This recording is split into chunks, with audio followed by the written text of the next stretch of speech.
Hi Nursery Friends, it's Mrs Remikie here again. Today I'm going to read you another story, and today's story is called Ellie's Magic Wellies by Amy Sparks and Nick East. One miserable day, it rained and it poured.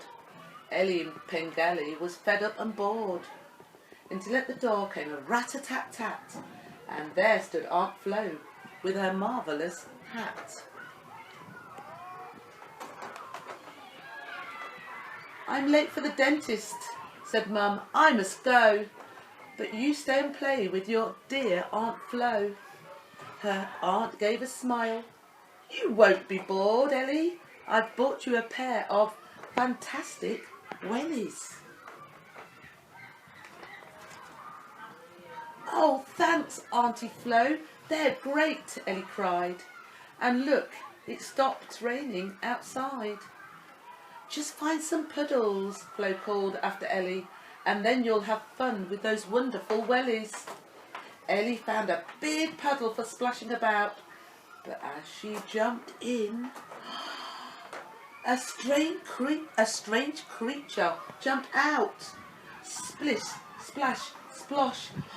My wellies are magic," cried Ellie with glee. The creature bowed low as he said happily, "I'm a flippity-gibbity, hip hip hooray, I'm out of my puddle and ready to play. Let's wriggle, let's giggle, let's skip to the sky, play hippity hopscotch and flap till we fly. Let's zippity zoom, that's just what I like," the flippity said as he hopped on the bike. But after a while, Ellie ran out of puff. "Oh, I'm tired," she said. "Haven't you had enough?" "Nonsense!" and flip-flap, the flippity said. "No time for flop-flopping. Come stand on your head." A thought came to Ellie. "Let's go in and eat." The flippity clapped. "A splendid treat."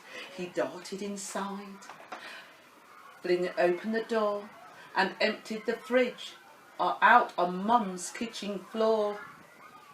"Let's juggle with him and jiggle with jelly. Let's guzzle and gobble," he giggled to Ellie. She looked at the floor. "We should tidy away," but Flippity said, "Why, there's still time to play. Let's zoom through the rooms, bounce-a-bounce on the beds. Let's flubble with bubbles and wear pants on our heads." Then Auntie Flo called, "That was Mum on the phone. She rang up to say that she's on her way home." "Home!" squeaked Ellie. "But look at this mess. Oh, put down that lipstick and take off that dress. We've both turned the house upside down everywhere, but I'll be in trouble, and that just isn't fair."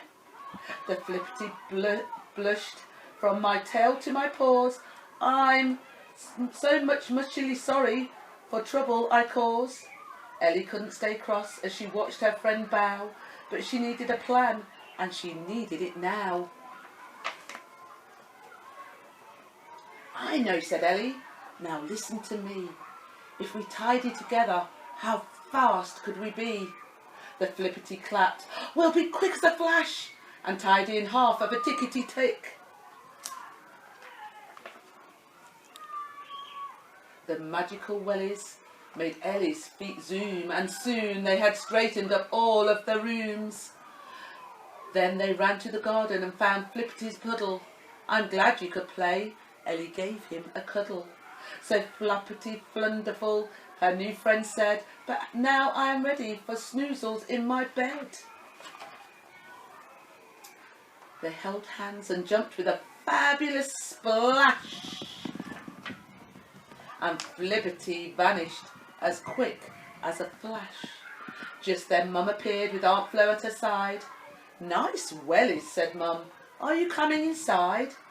"Oh no," Ellie said. "I would much rather stay and play in our puddly garden all day." "Now I'm off for another adventure," said Ellie. "More fabulous fun with my magical wellies." The end. Do you know what, Nursery Friends? I think I'm going to go and get my wellies. And I'm going to get my coat. I think I'm going to go and have some adventures. Bye.